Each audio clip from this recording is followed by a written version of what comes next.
The Great Pyramid of Giza faces true north with almost perfect accuracy. How did ancient builders achieve this celestial precision without any modern technology? This video will reveal the profound secrets of the builders who raised monuments aligned to the stars. You will understand the hidden knowledge that allowed civilizations to map the heavens onto Earth. We will uncover how they tracked star movements with such incredible accuracy and what powerful beliefs drove them to encode cosmic order into stone. By the end, you will see these ancient wonders not as random piles of rock, but as deliberate, sophisticated instruments connecting Earth to the sky. What does our own place in the universe feel like to you? The sky was a living, breathing script for these ancient cultures, a divine text written in the movements of the sun, moon, and stars. It was not a distant, abstract space, but an intimate part of their existence, governing everything from when to plant crops to when to honor the gods. This profound connection meant that building a temple or a pyramid was far more than stacking stones. It was an act of weaving the earthly realm into the celestial order, creating a permanent anchor between humanity and the cosmos. A monument aligned with the rising of Sirius, the brightest star, was not just pointing at a light in the sky. It was channeling the star's perceived power, which many civilizations linked to the life-giving floods of the Nile and the renewal of the land. The sun's journey was equally critical. A structure designed to capture the first ray of dawn on the summer solstice transformed a beam of light into a calendar, a spiritual signal, and a declaration of cosmic harmony. This was a world where the rhythm of the heavens dictated the rhythm of life below. The great Archaeoastronomer Dr. Edwin Krupp explains that the sky served as a clock, a calendar, and a compass all at once for these early civilizations. Imagine the winter solstice, the shortest day of the year. For a society dependent on agriculture, the sun's apparent weakening was a time of deep anxiety. A monument aligned to capture the solstice sunrise would, on that precise morning, fill with a brilliant shaft of light, a dramatic promise that the sun was returning and the cycle of growth would begin again. This was not just an observation. It was a religious ceremony built in stone, a way to actively participate in and ensure the continuity of the universe itself.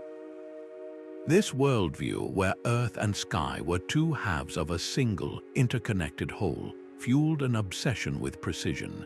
It fostered a powerful sense of unity with the universe, a belief that human actions here below could resonate with the powers above. This deep spiritual reverence is what drove the builders to invest generations of labor to plan with such meticulous care. They were not merely constructing buildings. They were forging a permanent connection to the divine, a task that demanded nothing less than perfect alignment with the stars. The first secret lies not in the stones themselves, but in the patient, nightly vigil of ancient sky watchers. Before a single block was cut, generations of astronomers tracked the celestial dance using tools of elegant simplicity. A gnomon was nothing more than a vertical rod stuck into the ground, yet its moving shadow traced the sun's path with remarkable accuracy. They used these shadows to mark the solstices, the longest and shortest days, creating a living calendar etched into the earth. In Egypt, a device known as a merkit, a narrow plumb line with a slit, allowed a priest to sight a star with stunning precision, turning the night sky into a vast, measurable clock. These were not complex machines, but their power came from relentless, careful observation over countless years. This long-term watchfulness revealed a slow, grand cycle known as precession, the subtle wobble in Earth's rotation that shifts our view of the stars over a vast period of 26,000 years. This means the North Star was not always the same star we see today. The ancient builders had to account for this imperceptible drift, planning their monuments to remain aligned for millennia. The Great Pyramid, for example, was aligned to a different pole star, one that shone true north in its time. This knowledge was not written in books but encoded directly into architecture. At Newgrange in Ireland, a tomb older than the pyramids, a narrow roof box was engineered so that for just a few minutes at dawn on the winter solstice, a beam of sunlight would pierce the inner chamber, illuminating the darkness on the year's shortest day. This was not a lucky guess. It was the result of precise astronomical observation passed down through oral tradition, a secret held in stone. Their grasp of the sky extended to predicting eclipses and the cycles of planets, all without a single telescope. They saw the patterns in the chaos, the rhythm in the celestial music. This profound understanding of astronomy was the essential foundation, the first and most vital secret that made every other architectural wonder possible. It raises a compelling question. How did they translate this star knowledge from simple shadow lines on the ground into the colossal, perfectly oriented structures we still marvel at today? The answer lies in the ingenious and surprisingly simple engineering tools they invented to bring the sky down to Earth. These ancient sky watchers faced a monumental challenge, translating the perfect lines of the celestial sphere onto the rugged, uneven surface of the Earth. Their second secret was a profound mastery of geometry and mathematics, turning ropes and wooden stakes into tools of astonishing precision. Picture a team of surveyors on the Giza Plateau, laying out the foundation for the Great Pyramid. They did not have laser levels or theodolites. They had knotted ropes soaked in water to prevent stretching and simple sighting rods to create a perfectly level base for a structure that would weigh over 6 million tons. They likely dug a network of trenches, filled them with water, and used the water's unwavering surface as a giant level. This was practical genius born from necessity. Even more remarkably, these builders were using mathematical principles long before they were formally named. The so-called Pythagorean theorem, the rule for creating a perfect right angle, was in use centuries before the Greek philosopher was born. They used a simple rope with 12 equally spaced knots.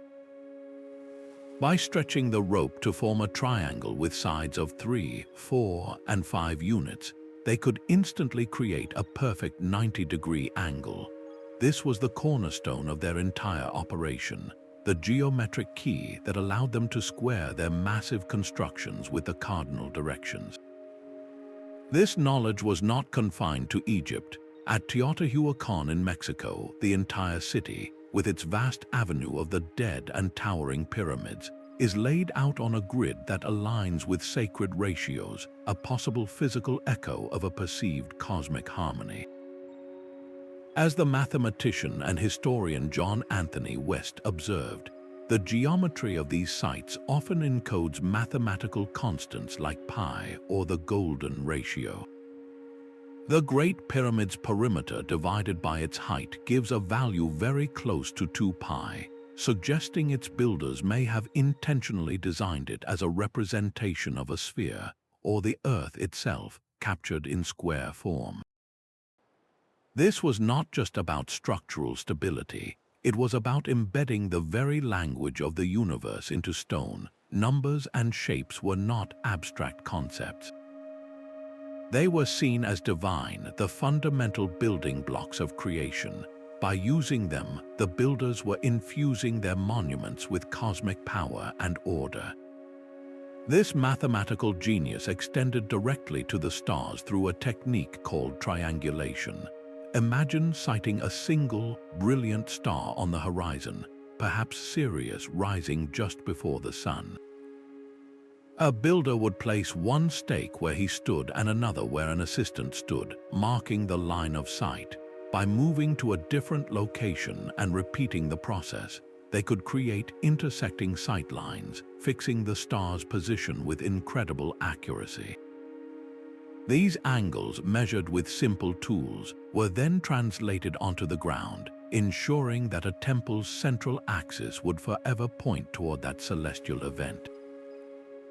This seamless integration of math and astronomy transformed invisible, abstract concepts into tangible, eternal forms.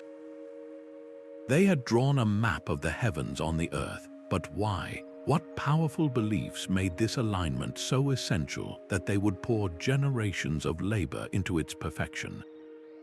The answer lies in the third and most profound secret, the symbolic meaning that gave these stones their true purpose. The stones themselves whisper the myths of their creators. This third and final secret moves beyond the mechanics of alignment into the realm of profound meaning, where architecture becomes a physical echo of the stories written in the stars. For these ancient builders, a monument was a three-dimensional storybook, its alignments a deliberate fusion of celestial patterns and cultural memory. The Great Pyramid's air shafts, for example, were not just for ventilation. They were precisely angled to point toward the circumpolar stars, which the Egyptians saw as the eternal, undying realm of the gods, and toward the belt of Orion, the constellation they associated with Osiris, the god of rebirth and the afterlife. This was not a random choice. It was a direct architectural statement, a stone pathway designed to guide the soul of the pharaoh from his earthly tomb directly to his place among the immortal gods. The building itself was a machine for resurrection, powered by its alignment to the cosmos. This symbolic integration was a universal language. In the jungles of Central America, the grand pyramids of the Maya were not just temples.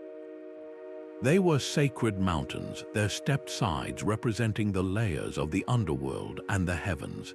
At the site of Chichén Itzá, the Pyramid of Kukulkan is a masterpiece of this fusion. On the spring and autumn equinoxes, the play of sunlight and shadow creates the illusion of a massive serpent slithering down the staircase, a direct manifestation of the feathered serpent god descending to earth. This event, witnessed by thousands even today, was a dramatic, scheduled performance of their most important myth, a way to make the story real and present for the entire community. It reinforced the power of the ruler, who acted as the intermediary between the people and the gods, and it cemented the social order by visually demonstrating the divine approval of their way of life. Across the world in Cambodia, the vast temple complex of Angkor Wat is laid out as a microcosm of the Hindu universe. Its central towers represent the mythical Mount Meru, the axis of the world, while its surrounding moat symbolizes the cosmic ocean. Recent studies suggest its primary axis aligns with the Draco constellation, which may have been seen as the pivot around which the heavens turned. This alignment would have physically enacted the Hindu myth of the churning of the Milky Ocean, a story of creation where gods and demons worked together to produce the elixir of immortality. By walking the causeways of Angkor Wat, a pilgrim was not just visiting a temple, they were traversing the cosmos and participating in the very act of creation.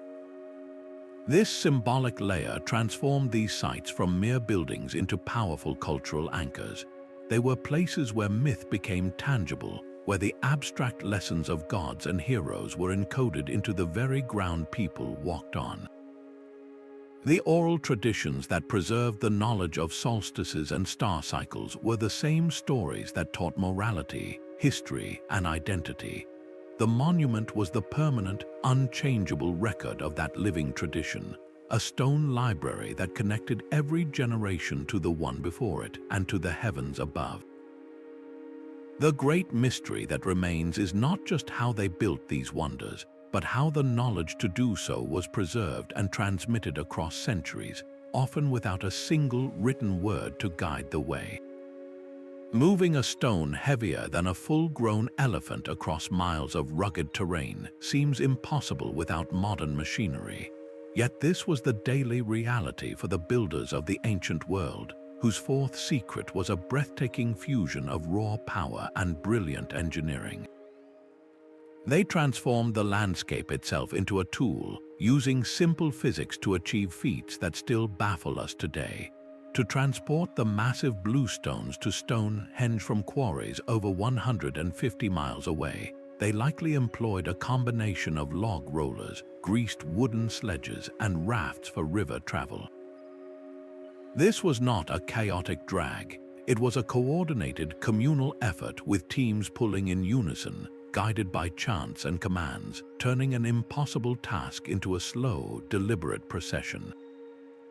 The Olmecs of ancient Mexico moved colossal basalt heads, each weighing up to 20 tons, through swampy jungles. They may have constructed temporary causeways of logs and earth, creating a stable road through the unstable ground, a testament to their ingenuity and understanding of their environment. But the true genius lay in how they married this transport with celestial alignment. The great stones were not just dragged to a random spot. The final placement was everything.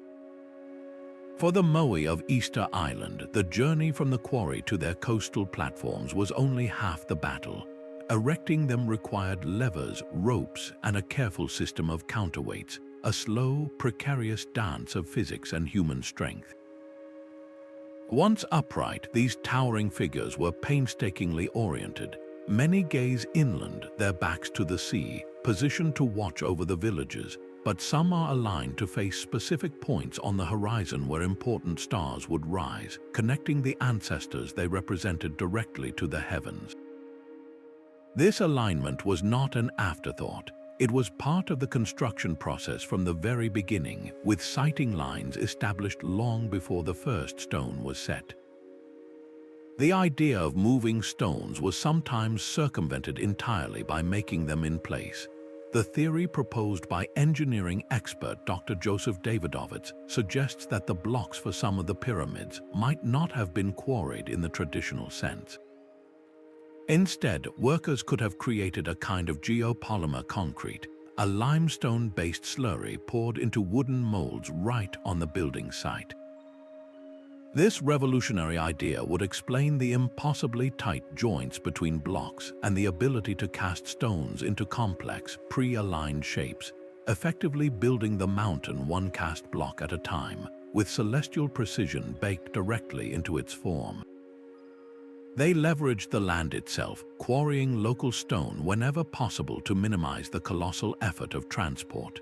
The builders of the Great Pyramid used the Giza Plateau's own bedrock as the foundation for its inner core, ensuring stability and saving immense labor. This practical wisdom, combined with their deep celestial knowledge, allowed them to create monuments that were perfectly situated, both geographically and cosmically. Their work was a powerful blend of muscle and mind, where thousands of workers moved in a harmony directed by a few master astronomers and engineers. How did these masters communicate their complex plans across generations of laborers without a single blueprint? The answer lies in the most fragile secret of all, the invisible network of knowledge that guided every hammer stroke and every aligned stone. The true precision of these monuments was born in the hands of master artisans, who transformed humble materials into instruments of cosmic measurement. Their fifth secret was a sophisticated toolkit of specialized devices and standardized units, allowing them to carve celestial order directly into the landscape. Think of an Egyptian astronomer-priest holding a simple merkit, a forked palm rib with a plumb line suspended from it. By sighting through the notch and aligning the hanging cord with a single, bright star, he could fix its position in the vast night sky with an accuracy that rivals some modern instruments. This was not a tool of brute force, but one of delicate observation, a device that turned human vision into a precise measuring engine. Across the Mediterranean, Greek engineers later perfected the dioptra, a complex sighting tube mounted on a stand. It functioned as a primitive theodolite, allowing builders to measure horizontal and vertical angles with stunning exactness. ensuring that the long colonnade of a temple would run perfectly straight for hundreds of feet, or that an aqueduct would maintain its critical, gentle slope for miles. These instruments were the physical link between the abstract patterns of the stars and the rigid geometry of the stones. But a tool is only as good as the ruler it uses. This is where standardized units became the silent language of ancient engineering. The Egyptian royal cubit, a rod of black granite measuring about 20.5 inches, was the absolute standard for every major construction project. Every measuring stick in the kingdom was checked against this master cubit, ensuring that every block cut for the pyramid, no matter which team of workers shaped it, would fit together with those impossibly tight joints. This consistency was not just about convenience, it was about maintaining a sacred proportion, a divine measure that was believed to resonate with the harmony of the universe itself. An even more mysterious unit may have been used thousands of years later in the British Isles. The eminent engineer Professor Alexander Thom, after surveying hundreds of stone circles, proposed the existence of the megalithic yard, a unit of roughly 2.72 feet. His meticulous surveys suggested that this same unit was used to lay out sites from the Outer Hebrides to southern England, a shared standard that spanned centuries and vast geographical distances. If true, this implies a guild of astronomer-priests or a network of knowledge sharing that maintained this standard across generations, all for the purpose of encoding specific astronomical alignments and complex geometric shapes, like flattened circles and egg-shaped rings, into the sacred landscape. With these tools and units, the builders a CHIEVED Chinese letter margins often less than a single degree, a level of precision that seems impossible for the time. Their success was not born from complex theory, but from a deep empirical knowledge, a hands-on understanding of geometry and physics refined over countless lifetimes. This reliance on simple, brilliant tools leads us to a final, overarching question. What kind of society could organize and sustain such a monumental, multi-generational effort, one that required not just skilled artisans, but the unwavering faith and labor of an entire civilization? The most vital blueprint for these monuments was never carved in stone, but passed from mouth to ear across countless generations. Elders held the celestial secrets, weaving complex astronomical data into the very fabric of their culture through chants, stories, and sacred rituals. A master builder did not consult a scroll to learn the angle for a solstice alignment. He learned it from a song his grandfather taught him, a melody that encoded the precise position of a star's rise on the horizon. This was a living library where human memory was the sole, fragile repository for knowledge that needed to last for centuries. In Australia, Aboriginal cultures developed one of the most sophisticated systems for this kind of knowledge transmission, known as songlines. These are not merely songs, but intricate epic poems that describe a journey across the land, where every rock, waterhole, and mountain is named and linked to the movement of specific stars and constellations. By singing the song while walking the path, a traveler could navigate vast, featureless deserts, but they were also preserving a detailed map of the heavens, a celestial guidebook encoded in rhythm and verse. The anthropologist Dr. Lynn Kelly has shown that oral cultures around the world used similar techniques, creating what she calls memory palaces. Vast amounts of practical information, from animal migration patterns to astronomical cycles, were attached to stories, dances, and ritual objects, turning abstract data into memorable, performative knowledge.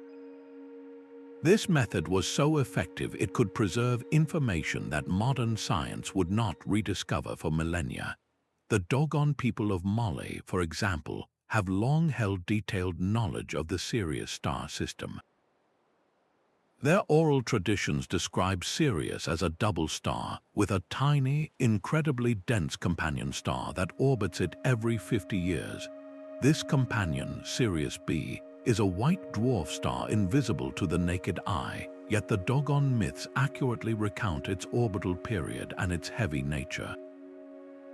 While the origins of this knowledge are debated, it stands as a powerful testament to the potential of oral traditions to carry profoundly accurate celestial data across hundreds of years.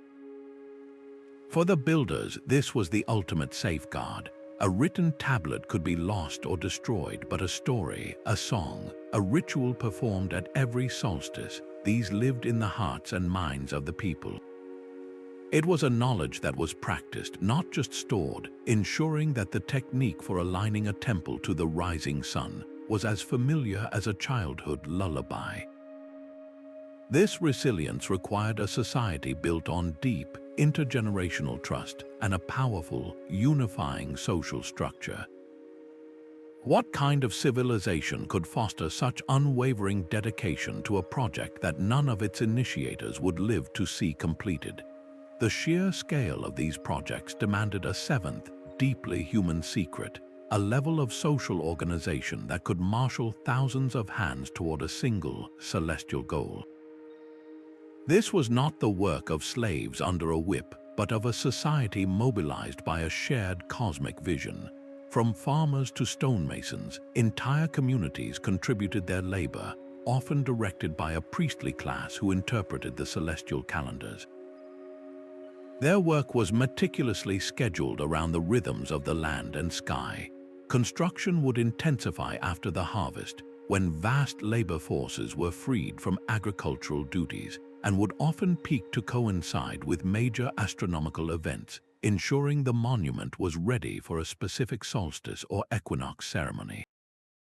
This transformed backbreaking labor into a sacred act, a direct participation in the cosmic order. In the Andes, the Inca Empire perfected this system with the mita, a form of labor tax owed to the state. Through the mita, they marshaled enormous workforces to build marvels like the fortress of Sacsayhuaman, whose zigzagging walls of colossal stones are famously aligned with the sun's position during Inti Raymi, the festival of the sun. As the historian Charles Mann notes, these projects did more than display raw power, they actively fostered social cohesion.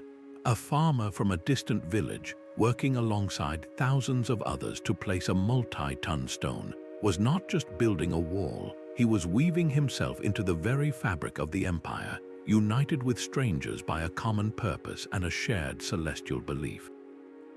The logistics were staggering, requiring the coordination of food, water, shelter, and tools for armies of workers, all planned with the precision of a military campaign. This level of organization was the invisible engine behind the visible precision, proving that the secret to aligning stone to the stars was first the ability to align human hearts and minds to a common vision. Such a monumental effort, however, was always in a delicate dance with the forces of nature, requiring a final, pragmatic secret: how these builders adapted their grand celestial designs to the unforgiving realities of their environment.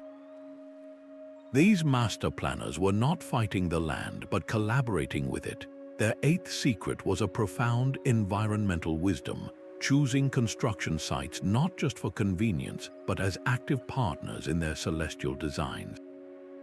They sought out locations where the natural topography amplified their astronomical intentions.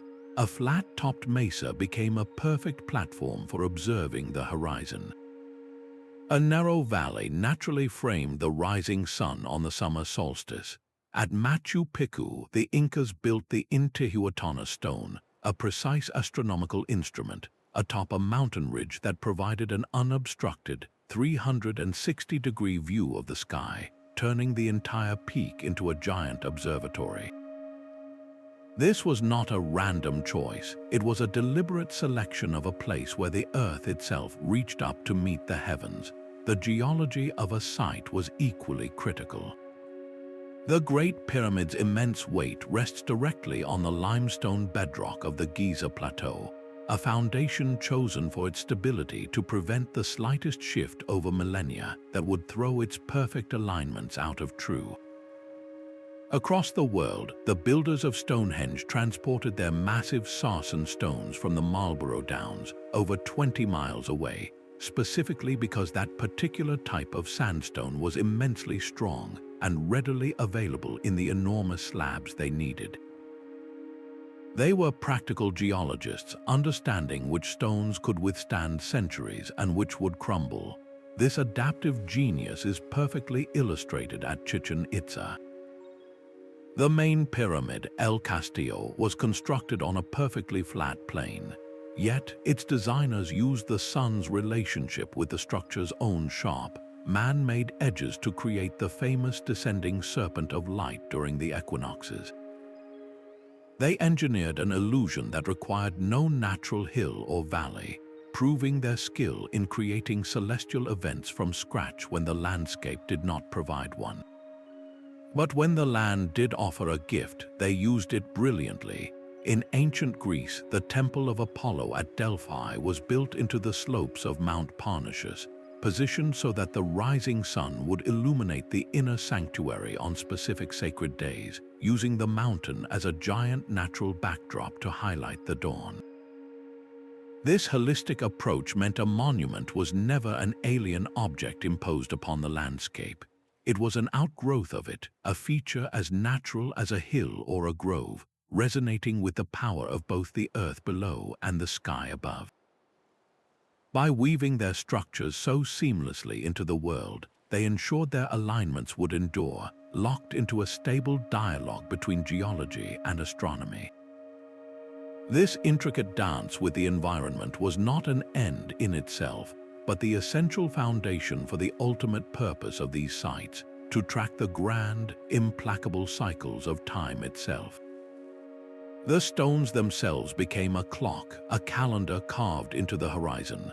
These ancient builders developed their ninth and perhaps most vital secret, the creation of incredibly accurate calendrical systems, turning their monuments into giant, permanent timekeepers. They encoded the passage of seasons, the timing of festivals, and the crucial windows for planting and harvest directly into the alignments of stone. The Caracal Observatory at Chichén Itzá is a perfect example, a unique round tower with narrow windows precisely angled to track the complex cycles of Venus. For the Maya, Venus was not just a bright star, it was a god associated with war and rain. Knowing its precise appearance and disappearance in the sky allowed priests to schedule ceremonies, plan military campaigns, and predict the coming of the rainy season essential for their maize crops. This was astronomy with an immediate, practical purpose, governing the very rhythm of daily life and the survival of the state. But the need for such calendars stretches back even further into prehistory. On a desolate plateau in southern Egypt lies Nabta Playa, a site dating back over 7,000 years. Here, a circle of standing stones was arranged to align with the rising sun on the summer solstice. This simple stone circle, one of the oldest known astronomical alignments in the world, likely functioned as a sophisticated solar calendar for a pastoral people. It told them when the seasonal rains would arrive, when to move their herds to new grazing grounds, and when to gather for communal rituals. By observing the same alignment year after year, generation after generation, they could maintain an accurate count of the days, ensuring their cultural and agricultural traditions continued without fail. The precision required for this was staggering. A calendar that drifts by even one day every decade would be useless within a few generations, throwing planting seasons and religious festivals into chaos. The builders had to account for the slight mismatch between the solar year of 365 days and the actual astronomical year, a problem that required long-term observation to solve. Their success reflects a deep, generational insight into the mechanics of the solar system. This knowledge did more than just ensure a good harvest. It created a shared sense of time that could unite distant communities. A calendar allowed for the coordination of massive trade fairs, the gathering of disparate tribes for ceremonies, and the establishment of a common cultural identity. The monument was the fixed point that everyone could look to, the civic clock that synchronized an entire civilization. This shared timekeeping, born from watching the stars, became one of the most powerful tools for cultural unity, an exchange the ancient world ever knew. Celestial knowledge was a commodity traded as eagerly as silk or spices along the ancient world's great routes. The 10th secret reveals a web of cross-cultural exchange, where astronomical ideas traveled with merchants and migrants, transforming local building traditions. The magnificent city of Petra, carved from rose-red cliffs, stands as a perfect example. Here, the Nabateans created a unique fusion, blending their own Near Eastern star lore with the precise geometric traditions of the Greeks after the conquests of Alexander the Great. Their magnificent treasury and tomb facades are not just architectural marvels, they are a physical record of this meeting of minds, a hybrid of celestial beliefs carved directly into the rock. This knowledge transfer was not always peaceful. Conquest could impose new astronomical systems, while trade and pilgrimage provided a more gradual, voluntary exchange of ideas. One of the most enduring examples is the spread of the zodiac. This system of 12 constellations, first codified in Mesopotamia, traveled east to India and west to Greece and Egypt, being adapted and reinterpreted by each culture it touched. The scholar Dr. John Steele notes that astronomical practices were among the first sciences to be globally shared. This constant flow of information enriched local techniques, preventing knowledge from becoming stagnant. A culture that primarily tracked the sun might learn from travelers how to incorporate the more complex cycles of the moon into their alignments, creating a more nuanced and powerful calendar.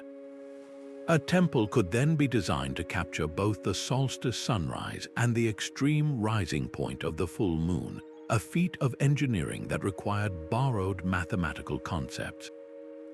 This interconnectedness points to something profound, a shared human drive to decipher the night sky, a universal quest that transcended language and borders. The monuments they left behind are not just testaments to isolated genius, but to a conversation that stretched across continents.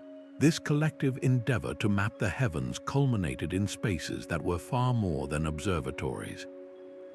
They became the beating heart of a civilization's spiritual life, where the alignment of a stone doorway could mark the most sacred moment of the year. The true power of an aligned monument was unleashed during a ritual, when stone and sky collaborated in a sacred performance. These structures were not passive observatories but dynamic stages, engineered to use celestial light as a divine actor in powerful ceremonies. Builders designed corridors and chambers to capture a single, fleeting beam of sunlight or moonlight on a specific day, transforming an abstract alignment into a visceral, awe-inspiring event. This was the 11th secret, the fusion of architecture and ceremony to create moments of profound spiritual connection. Deep within the hypogeum of Hal Saflieni in Malta, a labyrinthine underground temple carved from solid rock, a remarkable event occurs around the winter solstice. For just a few days, the rising sun sends a beam of light through a carefully oriented opening, which travels down a shaft to illuminate the main burial chamber deep below the earth. In that sudden golden glow, the darkness of the underworld was momentarily banished, a dramatic symbol of rebirth and eternal life for those being laid to rest. This was not a public spectacle, but an intimate initiation or funeral rite, where the alignment made the promise of an afterlife tangibly real. On a far grander scale, the great temple of Abu Simbel in Egypt presents one of the most stunning examples of this ceremonial engineering. Twice a year, at dawn around October 21st and February 21st, the first rays of the sun would slice through the darkness, travel over 200 feet down the main hall, and illuminate 3 of the 4 statues seated in the inner sanctuary. The light would brilliantly spotlight figures of the gods Ra-Horakhti and Amun-Ra, and the deified pharaoh Ramesses II himself, while leaving the statue of Ptah, the god of darkness, appropriately in shadow. This was a scheduled public demonstration of the pharaoh's intimate connection to the sun god, a celestial validation of his power that left no doubt in the minds of the gathered priests and officials. The emotional impact of witnessing such an event cannot be overstated. For a community whose entire worldview was intertwined with the cycles of the cosmos, seeing a shaft of light strike an altar precisely on the morning it was prophesied to do so was irrefutable proof of cosmic order. It fostered a powerful collective identity, binding everyone present through a shared experience of the divine. These rituals transformed the monument from a static object into a living entity that participated in the community's most important moments. The alignment guaranteed the miracle year after year, generation after generation, making the stones themselves keepers of the calendar and conductors of celestial power. This deep integration of ritual and astronomy ensured that the knowledge of the stars was not just remembered, but regularly reenacted and felt. It was a secret preserved not in writing, but in the collective gasp of a crowd witnessing the sun obey the commands of their ancestors' stone architecture.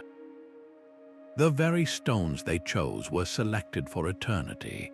Builders understood that celestial alignments were useless if the monuments meant to embody them crumbled within a few generations.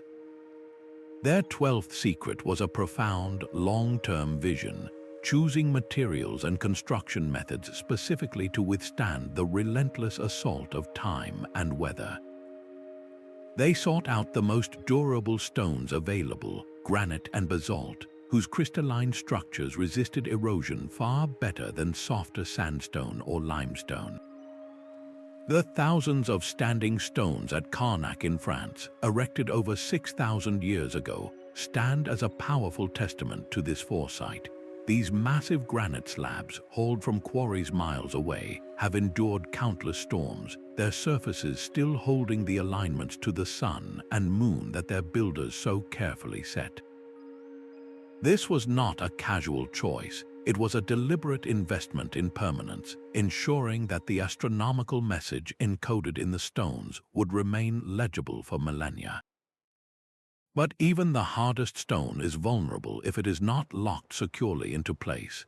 This is where their joinery genius came into play. They developed techniques that turned separate blocks into a single, resilient mass.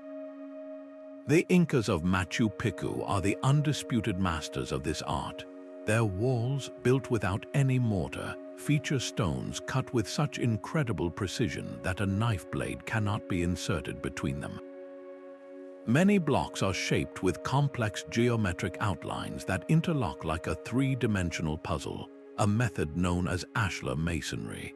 This design did more than just create stunningly smooth walls. It provided immense flexibility and strength.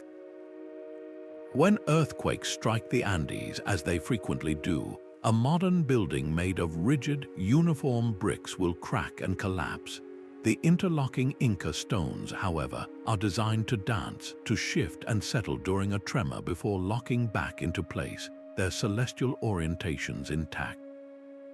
This was a brilliant understanding of dynamic forces, an engineering solution born from living in a volatile landscape. They were building not just for stability, but for active resilience. This combination of indestructible material and brilliant joinery created a perfect vessel for preserving knowledge.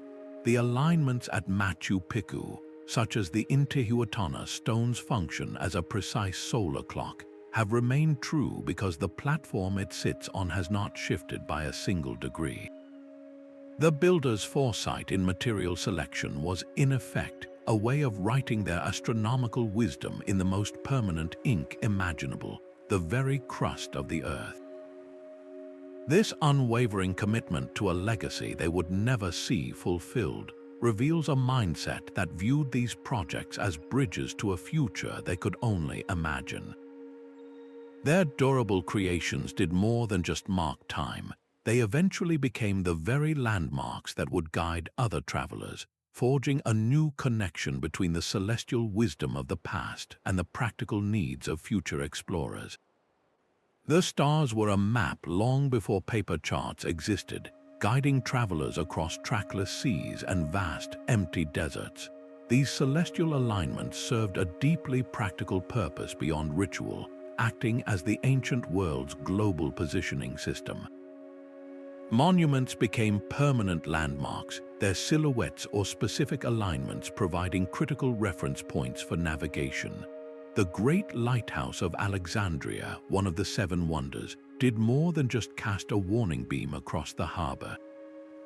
Many scholars suggest its towering form was precisely aligned to key stars, offering sailors a fixed point of celestial reference as they approached the Egyptian coast, a man-made mountain guiding them by both fire and firmament. This dual function transformed a marvel of engineering into an essential tool for trade and exploration, linking the destiny of empires to the predictable patterns of the night sky. This knowledge reached its zenith with the Polynesian voyagers, the greatest navigators the world has ever known. They crossed thousands of miles of open Pacific Ocean without a single compass, using only their profound understanding of the stars, waves, and wind. Their system relied on a star compass, a mental map of the horizon where specific stars were known to rise and set, acting as celestial signposts. The directions of their temples and sacred sites often mirrored these stellar pathways, creating a terrestrial echo of their navigational knowledge. On a remote island, the alignment of a stone platform could indicate the bearing toward a distant, inhabited archipelago, a silent stone guidebook for any initiated traveler. Even the solitary moai of Easter Island, with their backs to the sea, may have served a wayfinding function. Their distinct profiles and specific placements are thought to have created sightlines across the island, helping to guide coastal travelers between villages and perhaps even aligning with the rise of certain stars used for long-distance ocean voyages. This integration of navigation into sacred architecture reveals a world where the spiritual and the practical were seamlessly woven together. The same star that signaled the time for a harvest festival from a temple altar also showed a merchant the safe path home across the desert. This functional genius demonstrates the incredible versatility of these ancient alignments. They were not locked in a single, esoteric purpose, but were dynamic tools that supported the growth of civilization itself, enabling trade, migration, and the exchange of ideas across impossible distances. The silent stones held directions not just to the heavens, but to the next village, the next port, the next horizon. If these monuments could guide a traveler across the physical world, what other, more hidden codes might be locked within their precise geometry, waiting for the right key to unlock their final secrets? A single stone in the Great Pyramid holds more than just weight, it holds a message. The 14th secret reveals that these monuments were designed as encrypted libraries, their alignments and dimensions encoding esoteric knowledge for those initiated into their meaning. Builders wove a hidden language of sacred geometry and number symbolism directly into the architecture, creating layers of significance far beyond simple observation. A perfect square was not just a shape, it represented earthly order, while a circle symbolized the eternal heavens. The precise ratio between a circle's circumference and its diameter, the constant we call pi, appears subtly encoded in the Great Pyramid's proportions, suggesting its designers saw the structure as a mathematical model of a spherical Earth. This was knowledge expressed not in words but in form. The theory proposed by Robert Bovell delves even deeper into this stellar code. He suggested that the layout of the three main Giza pyramids mirrors the precise arrangement of the three stars in Orion's belt, with the Nile River acting as a terrestrial counterpart to the Milky Way. This celestial map was not a random coincidence but a deliberate architectural plan, a grand statement of the Egyptian belief in the pharaoh's soul ascending to join Osiris in that very constellation. The pyramids were therefore not just tombs but launch pads for a cosmic journey, their passages angled to guide the spirit toward its astral destination. This encoding extends to the very numbers that define these sites. The practice of gematria, where letters have numerical values and words can be added up to find hidden meanings, was used in many ancient cultures. The dimensions of a temple might add up to a number sacred to a particular god, or the count of stones in a wall might reference an important mythological cycle. Researchers examining these proportions have found potential references to the grand precession of the equinoxes, that 26,000-year wobble in Earth's axis. To encode such a slow, vast cosmic cycle into a building implies an astronomical understanding so advanced, it was considered sacred, reserved for the priesthood. These hidden layers transform a monument from a public calendar into a private textbook, its true lessons only available to those who knew how to read the language of stone and sky. This intricate encoding of wisdom suggests that the experience of these places was meant to be multi-sensory, engaging not just the eyes but the ears, leading us to wonder about the role sound played in unlocking their full mystical power. The stones themselves could sing. Beyond their silent alignment with the stars, many ancient monuments were designed with a hidden acoustic dimension, engineered to manipulate sound in ways that deepen the ritual experience. Builders understood that certain frequencies, amplified within a confined stone space, could profoundly alter human consciousness, adding an auditory layer to their celestial architecture. Deep within the oracle chamber of Malta's hypogeum, a word spoken in a low, specific tone resonates through the entire room, the sound waves bouncing off the carved walls to create an immersive, otherworldly effect. For initiates participating in a ceremony, this would not have felt like an echo in a cave. It would have felt like the stones themselves were answering, the very voice of the earth or the gods vibrating in their bones. This was not an accidental feature. The chamber's shape and the properties of the limestone were deliberately chosen to create this resonant frequency, turning architecture into a spiritual instrument.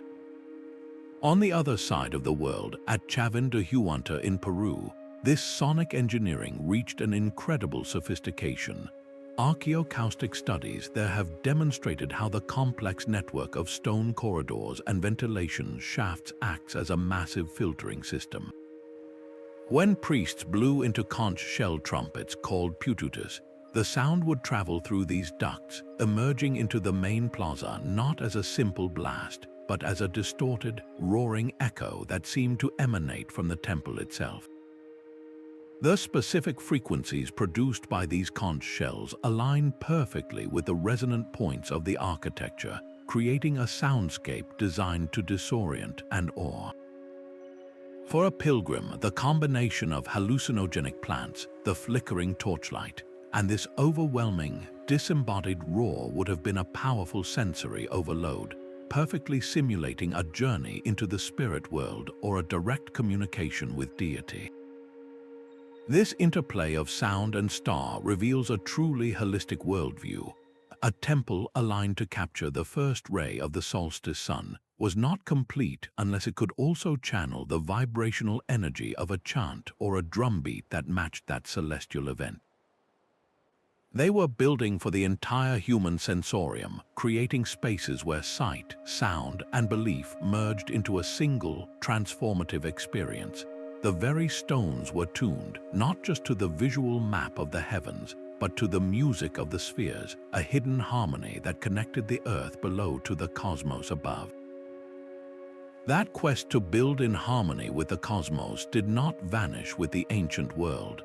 It echoed through the centuries, a secret thread woven into the very fabric of later architectural history. When Renaissance architects looked back to the glory of Rome, they were not just rediscovering columns and domes, they were uncovering the celestial principles that animated them.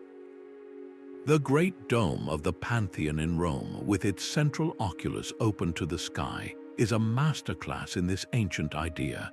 That single opening does more than let in light and air.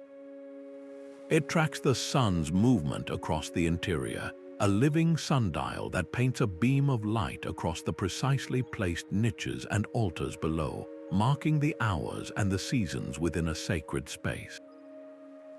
This was classical wisdom reborn, a direct inheritance from the builders who saw architecture as a bridge between earth and heaven. This influence flowed powerfully into the soaring Gothic cathedrals of medieval Europe.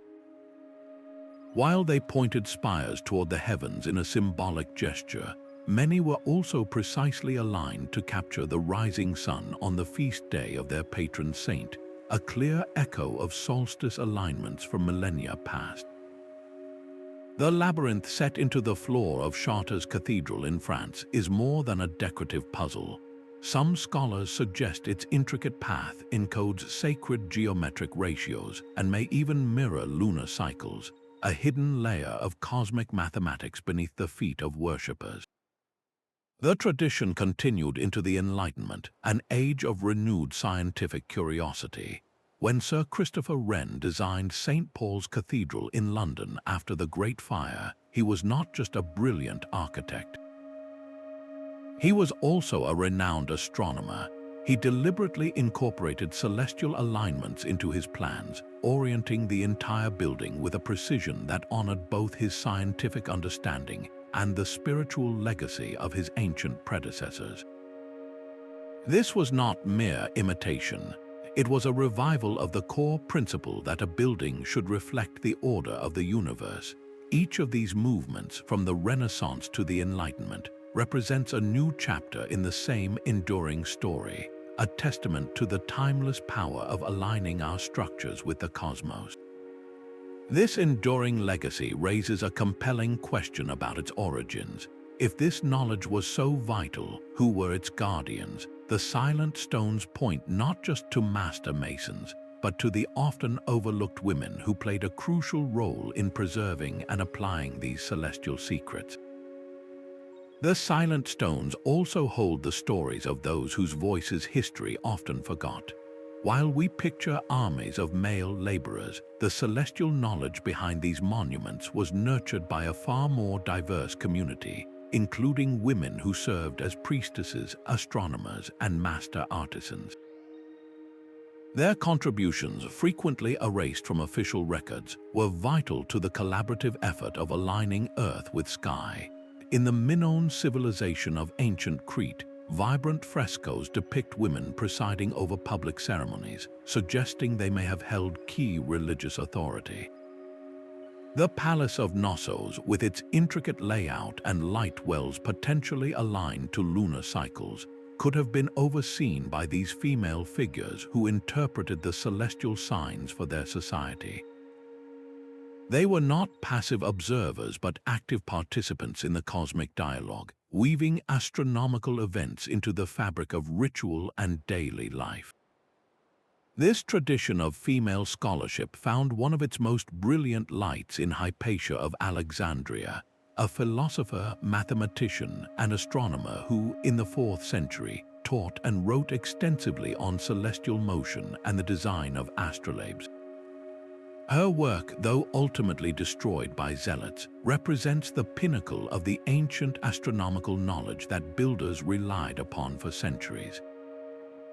In many matrilineal societies where lineage and knowledge were traced through the mother, it was often grandmothers and aunts who held the responsibility of passing down star lore.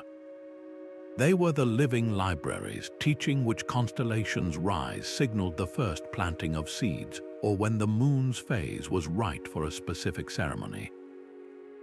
This oral transmission, happening in homes and around hearths, was as crucial to preserving alignment data as any master builder's blueprint. By acknowledging this hidden labor, we shatter the monolithic image of ancient construction. It was not a single-gendered endeavor, but a tapestry woven from the skills of many: the quarryman's strength, the surveyor's keen eye, the priestess' rhythmic chant, and the elder's timeless story. This inclusivity reveals the true human genius behind the stones, a collective effort that drew on every available talent to fulfill a shared cosmic vision. How did this collaborative spirit manifest in other cultures across the globe, from the deserts of Africa to the islands of the Pacific? A world map of ancient monuments reveals a startling pattern of convergence. From the intricate stone wheels of Wyoming's Bighorn Medicine Wheel to the colossal Sun Temple at Konark in India, builders who could never have met were solving the same cosmic puzzle. They all sought to anchor their sacred spaces to the motion of the heavens, developing eerily similar techniques in complete isolation. This global phenomenon points to a universal human impulse, a shared drive to find order in the cosmos and reflect it here on Earth. The Egyptian pyramids, for instance, are famously aligned with the four cardinal directions, their square bases almost perfectly oriented to true north, south, east, and west. Meanwhile, halfway across the world, the main pyramid at Teotihuacan in Mexico also follows this cardinal alignment, its central avenue and massive structures laid out on a grid that mirrors this fundamental earthly and cosmic order. Yet, while the Egyptians often focused their internal shafts on specific stars like those of Orion, Mesoamerican temples like those of the Maya were frequently aligned to the dramatic extremes of Venus, a planet they associated with war and rain. The purpose differed, but the underlying methodology, the obsession with precision, was the same. Even more striking are the specific parallels between sites separated by vast oceans. The Great Stone Circle of Stonehenge in England was engineered so the rising sun on the summer solstice would pierce the center of the monument, framed by the iconic heel stone. Thousands of miles away, on the Mediterranean island of Malta, the Mnajdra temple complex features a lower temple whose main doorway perfectly captures the sunrise on both the spring and autumn equinoxes, illuminating the central corridor. These cultures had no known contact, yet both invested immense effort to mark the sun's most critical turning points of the year. Researchers like Dr. Giulio Magli, who study the archaeoastronomy of ancient sites, have mapped these recurring themes. They note a common emphasis not just on the sun and stars, but on the more subtle cycles of the moon, tracking its long, 18.6-year journey to its most extreme rising and setting points on the horizon. This independent convergence of ideas suggests that the night sky itself was a common teacher, presenting the same lessons to every culture that looked up with a curious and reverent mind. This shared astronomical heritage forms a powerful foundation. It demonstrates that the alignments we see are not random or wishful thinking, but the result of repeated, verifiable observation. This global consistency is what now allows modern science to step in, using tools our ancestors could never have dreamed of to prove, with cold, hard data, that their celestial connections were absolutely real. Modern science now provides the tools to measure what the ancients saw, confirming their celestial genius with stunning precision.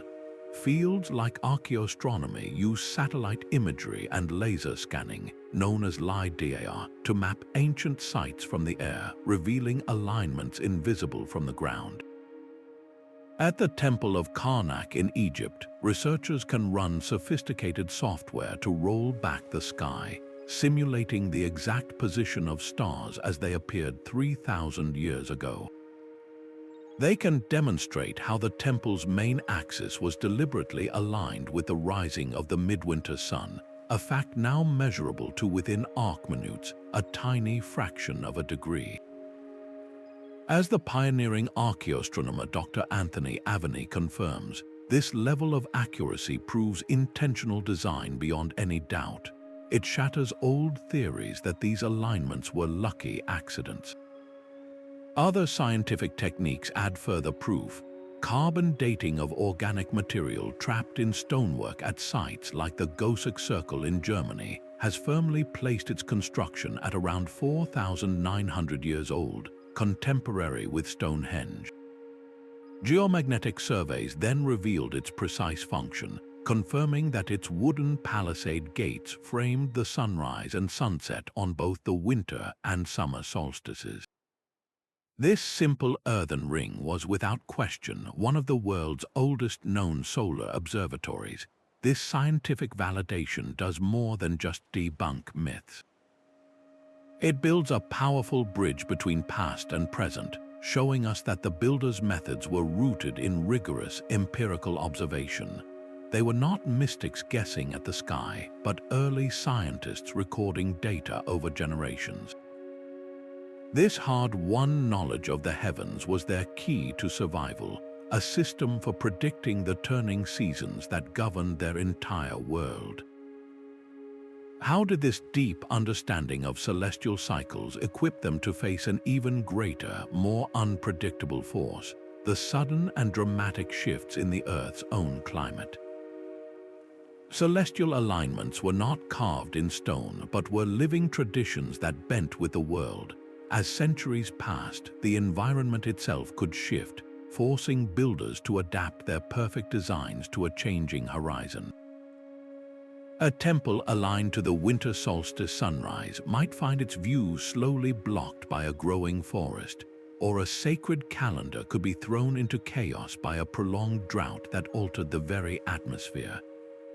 The true genius of these cultures was their resilience, their ability to recalibrate their celestial machines in response to a dynamic Earth. In the American Southwest, the ancestral Pueblones of Choco Canyon constructed a complex network of buildings and roads aligned with the sun and moon.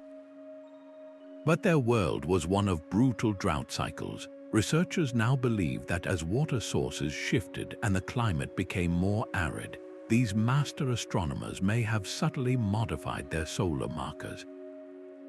A petroglyph that once framed the solstice sun might be abandoned, and a new, more precise calendar petroglyph carved on a different rock face to compensate for the environmental stress, ensuring their society still knew when to plant and when to hold ceremonies, even as the land itself transformed around them. This was a dynamic, living science. In the Mayan world, deforestation from growing cities and soil erosion from intensive agriculture could have minutely altered the local landscape over generations. A pyramid that once perfectly captured the sunset on the equinox might, after a few hundred years, be a fraction of a degree off. Instead of abandoning the site, Mayan engineers would sometimes build a new, corrected structure right over the old one, or add an extension to a platform to restore the precise sightline. Their celestial alignments were not rigid dogma, but flexible tools for survival, constantly fine-tuned to maintain a vital connection to the cosmos. This profound adaptability reveals a worldview in perfect dialogue with nature. They saw themselves as part of an ever-fluctuating system, not as masters of a static one. Their monuments were not attempts to conquer the environment, but to harmonize with it, even as it changed. This deep, philosophical acceptance of flux raises a final, humbling thought about the legacy they left for us and the one we are building for the future. Stone and sky were united by a profound philosophy, a belief that human life was a direct reflection of the cosmos. The ancient builders were not just engineers, they were philosophers working in granite and limestone, guided by the principle that the Earth was a microcosm, a small, perfect mirror of the vast macrocosm above. To build in harmony with the stars was to ensure that human society itself would function with the same perfect order and beauty seen in the heavens. The Greeks gave this concept a name, cosmos, a word that meant both the universe and the elegant, structured order within it. This was not a dry academic idea. It was a living, breathing belief that shaped every decision, from the orientation of a city's main street to the precise angle of a single stone. In China, this philosophy manifested as feng shui, the art of placing buildings and objects to achieve harmony with the flow of celestial energy, or kai. A palace aligned correctly with the surrounding mountains and the path of the stars was believed to attract prosperity and peace, while a misaligned structure could invite misfortune. This was a practical application of cosmic unity, where the success of a kingdom was thought to be directly linked to its architectural alignment with the forces of nature and the sky. In India, the ancient texts of Vastu Shastra provided even more detailed instructions. These sacred architectural manuals dictated exactly how a temple should be oriented, often based on the precise positions of stars and constellations, to become a vessel for divine energy. The main deity's statue would be placed in the womb chamber, the Garbhagriha, at a point calculated to be in perfect resonance with cosmic vibrations. The Greek philosopher Plato captured the spirit of this entire endeavor when he wrote that astronomy compels the soul to look upward. This upward gaze was not merely physical. It was a spiritual aspiration, a desire to lift humanity from its earthly chaos and connect it to the eternal, unchanging order of the stars. The pyramids, the stone circles, the grand temples, they were all attempts to build that connection in a permanent, tangible form. They were philosophical statements carved in stone, declaring that humanity could and should live in a state of balance with the universe. This deep, philosophical yearning for harmony is the invisible blueprint that underlies every perfect alignment and every precisely cut stone. It is the reason why these sites still captivate us, not just as ruins, but as symbols of a timeless human quest for order and meaning. That enduring power has ensured their stories did not end with the ancient world, but have been reborn and reimagined in the myths and media of our own time. That same cosmic awe has rippled through our modern stories, from the silver screen to the video game console. The thrilling adventures of Indiana Jones, dodging booby traps in temples aligned with the sun, or the epic science fiction tales of alien builders in shows like Ancient Aliens, all draw their power from the genuine mysteries of these ancient sites. While these narratives often romanticize the past, attributing impossible feats to otherworldly forces, their enduring popularity proves how deeply the builders' real astronomical prowess still captures our collective imagination. This constant stream of media keeps public fascination alive, inspiring a new generation of explorers to pick up a theodolite instead of a whip and seek answers in the hard science of archaeoastronomy. This legacy is not confined to fiction. Look at the Washington Monument in the United States Capitol, a towering obelisk whose placement and form are a direct, conscious echo of ancient Egyptian traditions. Its alignment within the city's grand design is a modern declaration of order and aspiration, a testament to how these architectural secrets have transcended their original cultures to become part of our shared global heritage. We have inherited the builders' sense of wonder, even if we have traded their stone tools for satellites. This cultural resonance, this unbroken thread of curiosity, connects the priest at Karnak to the programmer rendering a virtual pyramid. It ensures the secrets of the stones are not locked in the past, but are living questions that continue to shape our art, our stories, and even our cities. What does it mean for us, here and now, to stand in the shadow of these aligned monuments?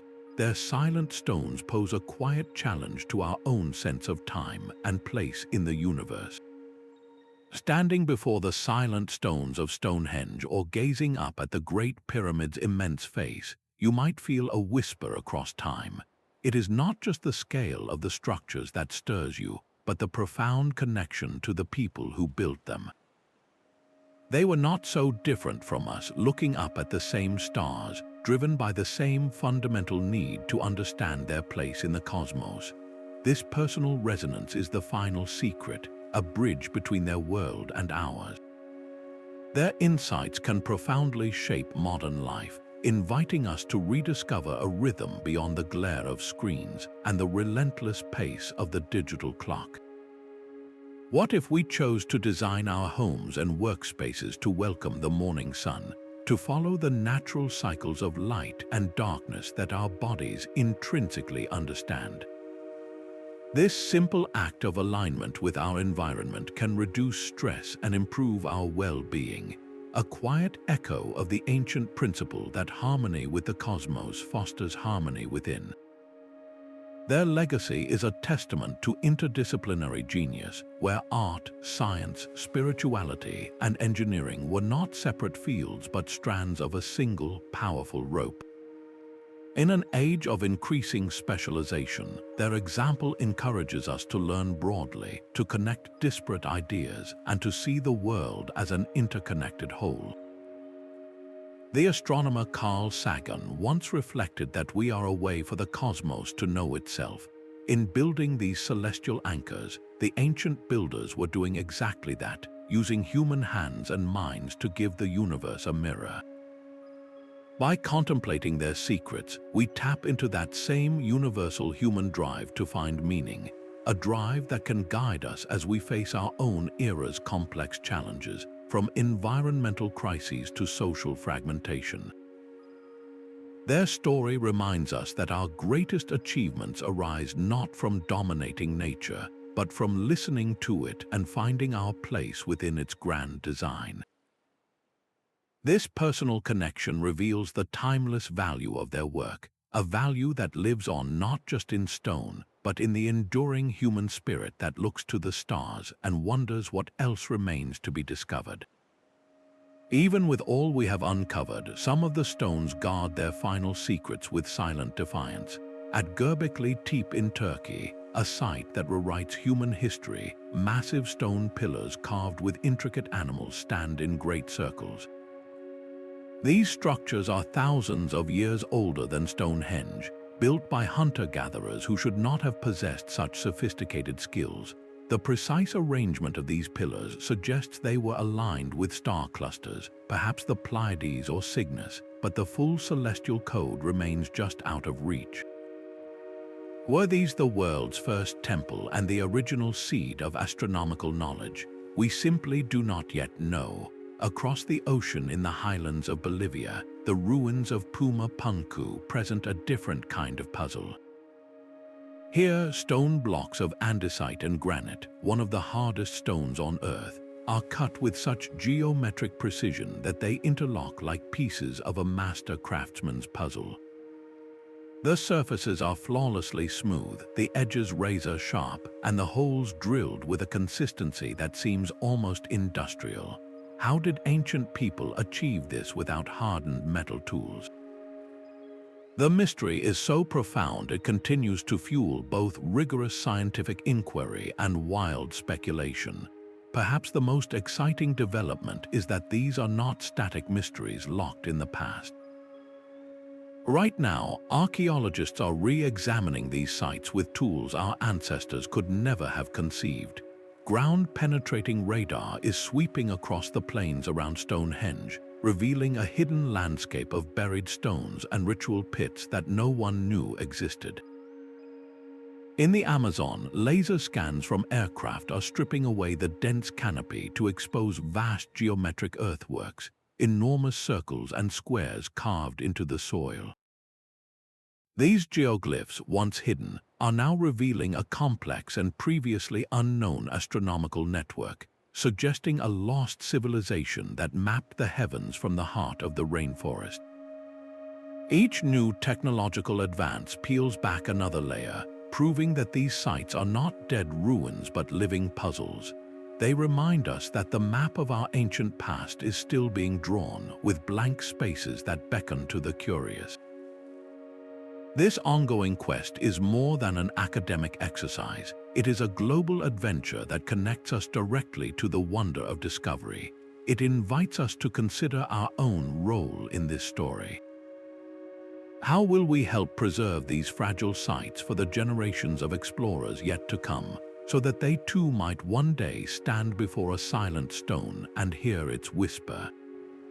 Planning your own pilgrimage to these cosmic monuments can be a transformative experience, but it must be guided by respect. The first step is choosing your moment. Visiting during a solstice or equinox can be powerful, but it also draws the largest crowds. For a more intimate encounter, consider arriving a day or two before or after the peak date. The celestial alignment shifts only slightly, yet you will often find a quieter, more contemplative atmosphere. At Stonehenge, for instance, the summer solstice sunrise draws thousands, but the sunrise on the following morning offers a nearly identical view with a fraction of the people, allowing for a deeper personal connection. Booking a guided tour with a certified archaeoastronomy expert is invaluable. They can point out alignments you would likely miss, explaining not just the how, but the profound why behind a specific corridor's angle or a shadow's path.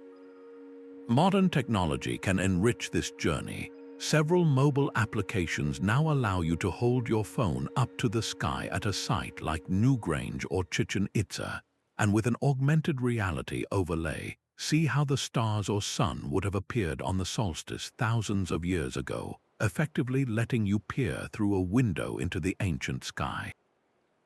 This digital tool bridges the gap between the modern visitor and the ancient observer.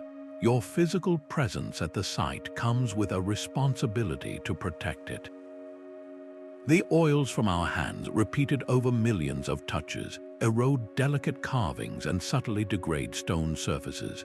Always stay on marked paths, as straying can damage fragile archaeological remains hidden just beneath the soil.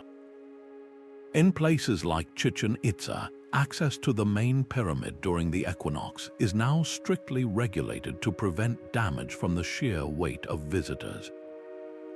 This might mean you witness the Serpent of Light from a designated viewing area rather than climbing the steps, a small sacrifice for the long-term health of the monument.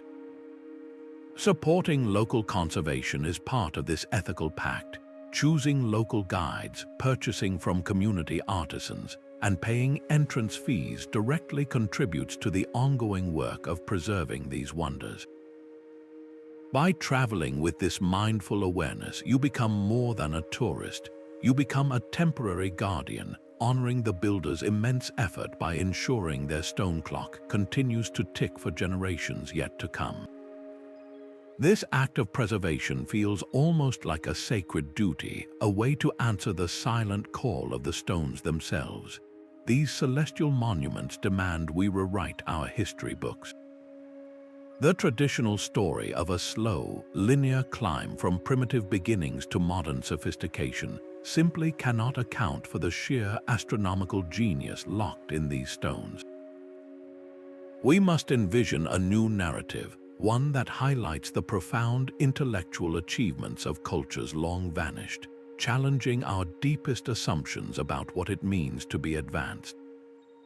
For generations, we labeled societies without steel or industry as simple, yet they possessed a sophisticated science of the stars, a form of advanced knowledge that operated on a different axis of discovery. The stunning Antikythera mechanism, recovered from an ancient Greek shipwreck, stands as a powerful testament to this lost science. This intricate bronze device, with its complex gear trains, could predict planetary movements and lunar eclipses with stunning accuracy. It was, in essence, an analog computer, proving that the pursuit of mechanical calculation and celestial prediction was alive over 2,000 years ago. How many other such devices, crafted from wood or other perishable materials, have simply turned to dust, leaving no trace of the sciences they embodied? Recognizing these achievements does more than just fill in gaps in a timeline. It fundamentally reshapes our view of human progress, revealing it not as a single, straight line, but as a vast, branching tree with many forms of brilliance. The builders of Nabta-Playa aligning stones to the summer solstice 7,000 years ago were not primitive. They were pioneering astronomers, the Maya priests tracking the 584-day cycle of Venus were not superstitious mystics. They were master mathematicians. This broader perspective encourages a necessary humility, reminding us that our current technological dominance is just one expression of human ingenuity. It also sparks a thrilling curiosity, forcing us to ask what other forms of wisdom have been lost to time, waiting to be rediscovered in the silent alignment of a forgotten temple or the subtle geometry of a sacred text. The journey through these secrets leaves us with a few profound takeaways. We have seen that the drive to connect with the cosmos is a universal human impulse, a thread connecting cultures across the globe and across millennia. We have learned that this knowledge was not merely observational, but was seamlessly woven into the fabric of life, guiding navigation, agriculture, ritual, and the very structure of society. And perhaps most importantly, we are left with the understanding that these ancient builders achieved their miracles not with alien help, but with the power of the human mind, patient observation, and a collective will that could span generations. Their legacy is not just in the stones they left behind, but in the enduring question they pose to us. What wisdom are we overlooking today because it does not fit the story we tell ourselves about progress? We have journeyed across continents and through time, from the patient sky watchers of Nabta-Playa to the resilient engineers of Machu Picchu, uncovering the profound secrets of the builders who aligned their world with the stars. Their legacy is far more than a collection of ruins. It is a timeless testament to humanity's enduring quest to find our place in the cosmos, a drive that masterfully blended the precision of science, the beauty of art, and the depth of spirit. The ancient poet Rumi captured a similar truth when he wrote, "You are not a drop in the ocean, you are the entire ocean in a drop." In these monuments, we see that cosmic ocean reflected back at us, a reminder that the same universe that guided them lives within us too. Let this exploration inspire you to step outside on a clear night and gaze upward with fresh wonder.